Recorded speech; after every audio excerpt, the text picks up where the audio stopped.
Cell is the smallest unit of life. Cell क्या होती है? कोशिका की सबसे छोटी इकाई, जिसे हम सेल के नाम से भी जानते हैं। This is called cell. ठीक है। अब सेल क्या होता है? स्ट्रक्चर ऑफ सेल, कोशिका की संरचना। स्ट्रक्चर ऑफ सेल,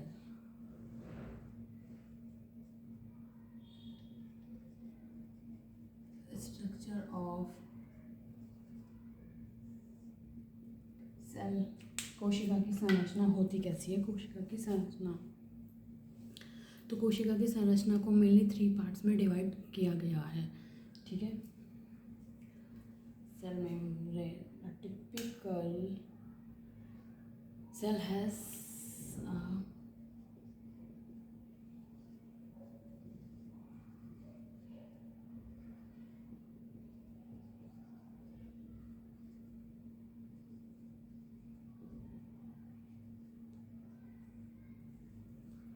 ठीक है। सबसे पहले जो सेल होता है वो है सेल मेम्ब्रेन, जिसे प्लाज्मा मेम्ब्रेन भी कहा जाता है। सेल मेम्ब्रेन या प्लाज्मा मेम्ब्रेन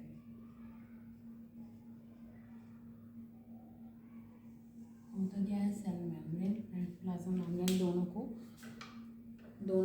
दोनों एक ही अलग अलग मतलब दोनों को एक ही नाम से जाना जाता है, cell membrane and plasma membrane. तो क्या होता है? After covering of the cell, इसमें क्या होती है? कोशिका की जो बाहरी परत होता है वो कवर करता है। Outer covering of the outer covering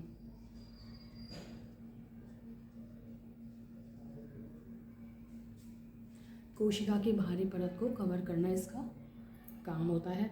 controls energy and exist of substance, पदार्थों के अंदर बाहर आने जाने के को नियंत्रित करना इसका भी कार्य होता है सेल मेम्ब्रेन का।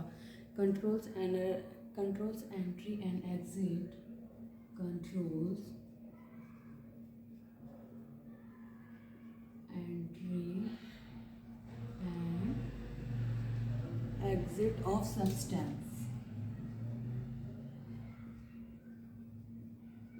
इसका काम क्या होता है? पदार्थों के अंदर बाहर जाने को ये रोकता है, हमको नियंत्रित करने का इसका मेन कार्य होता है। Selective permeable allow some substance to pass, मतलब क्या होता है? यह अर्धपारगम्य होता है। क्या होता है? अर्धपारगम्य, जिसे हम विज्ञान की भाषा में क्या कहते हैं? हिंदी में अर्धपारगम्य, सिलेक्टिव परमेबल। ठीक है। तो ये होता है selective permeable, selective permeable allow some substance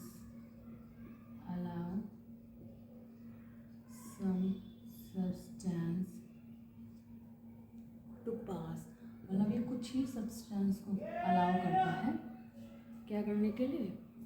आने जाने के लिए। यह अर्धपारगम्य झिल्ली के रूप में भी जाना जाता है, सिलेक्टिव परमेबल। इसको विज्ञान की भाषा में अर्धपारगम्य झिल्ली भी कहते हैं।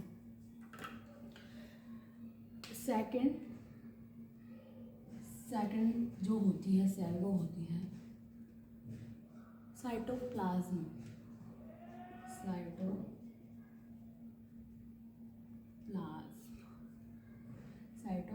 अब ये होता क्या है साइटोप्लाज्म? स्ट्रक्चर ऑफ सेल में साइटोप्लाज्म क्या होता है इसकी भी हम स्टडी करेंगे।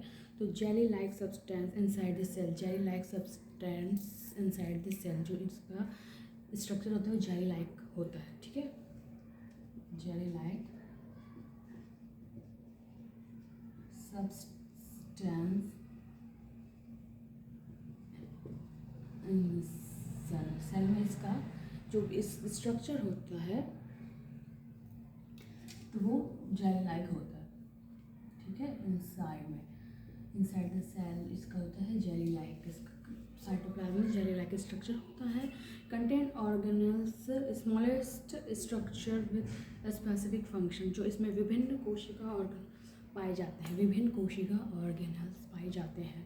साइटोप्लाज्म में क्या होता है, contains organelles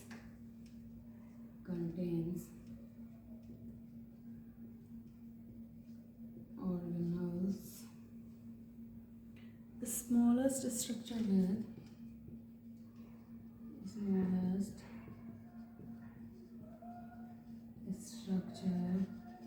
with specific function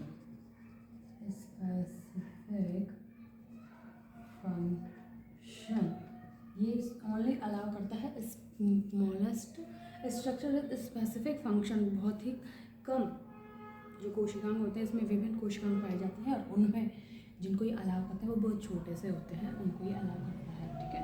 and site of many chemical reaction, यहीं पर अधिकतर रासायनिक क्रियाएं होती हैं। इस वाले साइटोप्लाज्म में केमिकल रिएक्शंस भी होती है।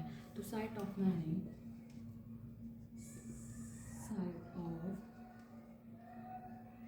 केमिकल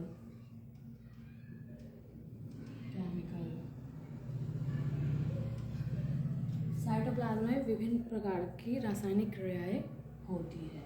ये हुआ साइटोप्लाज्म। सेकंड सेल, ये फर्स्ट सेल था सेल मेम्ब्रेन, सेकंड है plasma. Cell membrane and plasma membrane दोनों एक ही नाम से जाने जाते हैं। सेकंड वन है cytoplasm and third nucleus. Third one is nucleus, जिसे हम क्या कहते हैं, केंद्रक के नाम से भी जानते हैं। न्यूक्लियस क्या होता है, कंटेन जेनेटिक मटेरियल, डीएनए क्या है, कोशिकाओं का नियंत्रण केंद्र, नियंत्रण के control centre of the wall of this cell, control centre of this cell, कोशिका का नियंत्रण केंद्र। कंटेन जेनेटिक मटेरियल, आनुवंशिक पदार्थ जिसे हम डीएनए भी कहते हैं, वो जेनेटिक मटेरियल, इसमें डीएनए पाया जाता है न्यूक्लियस में। तो सबसे पहले है control centre of the cell, control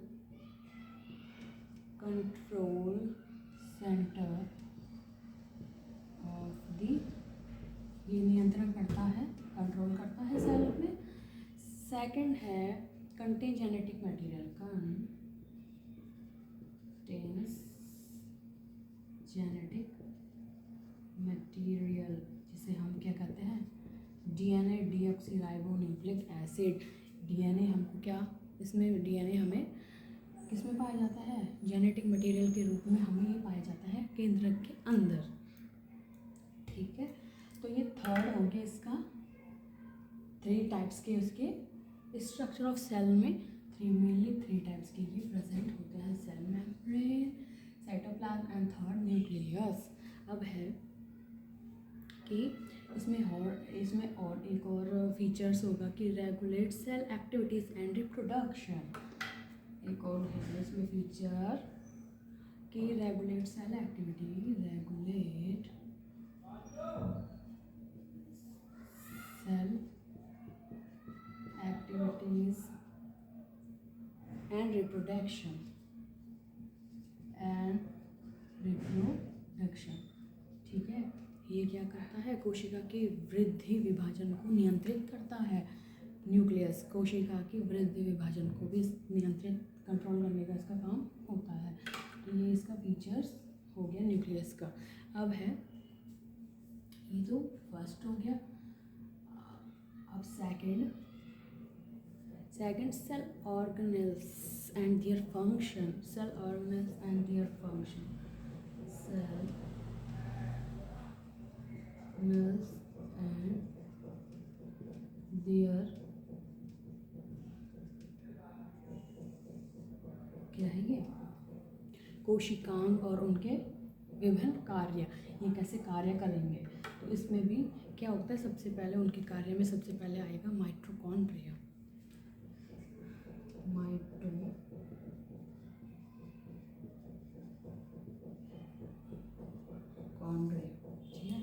mitochondria होता क्या है, इसके बारे में, known as the powerhouse. Mitochondria को हम किससे जानते हैं, पावर हाउस, जिसे हम पावर हाउस भी कहते हैं, ठीक है, नोन एज पावर हाउस। इसको हम माइटोकॉन्ड्रिया को कोशिका का पावर हाउस भी कहा जाता है, ठीक है, powerhouse of this cell. And second one, produce energy ATP, जो इसकी एनर्जी प्रोड्यूस होती है वो एटीपी। ये क्या है, ऊर्जा को क्या करता है, ये ऊर्जा निर्माण का जो कार्य करता है उस वो वाली एनर्जी होती है ATP. Produce energy, produce energy, जिसका नाम है एटीपी। एटीपी के रूप में इसको क्या करता है, निर्माण करता है इस एनर्जी का, प्रोड्यूस करता है इस एनर्जी को, ठीक है। एंड ये तो उसके फीचर्स हो गए, cell organelles, then their function. सबसे पहले mitochondria and second one is ribosome.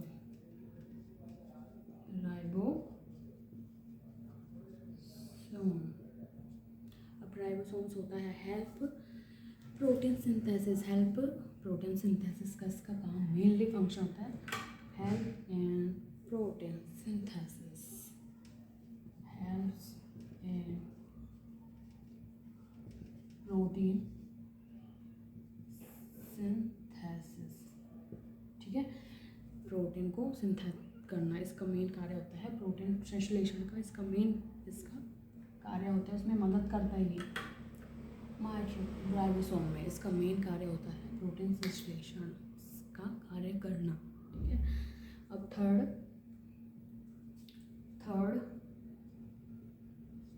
होगा इसका endoplasmic reticulum. Third one is cell organelles and their function. Third function होगा endoplasmic reticulum. Endoplasmic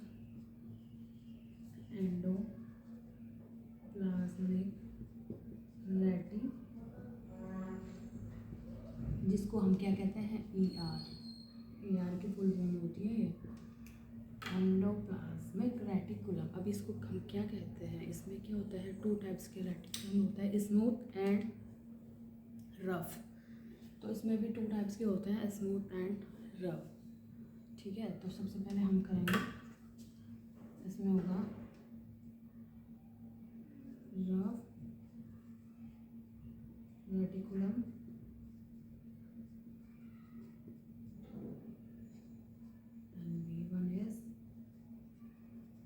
smooth reticulum, ठीक है।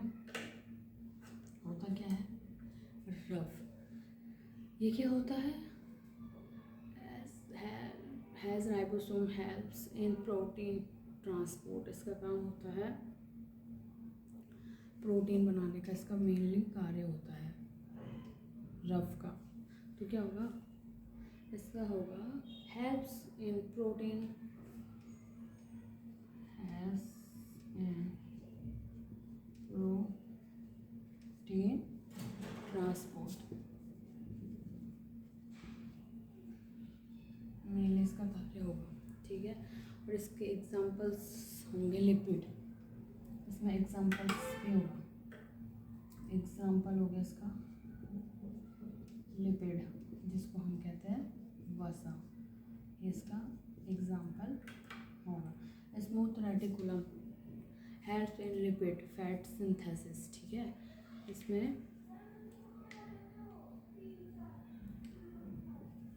Helps in lipid fat synthesis, इसका काम होता है लिपिड का सिंथेसिस, संश्लेषण करना।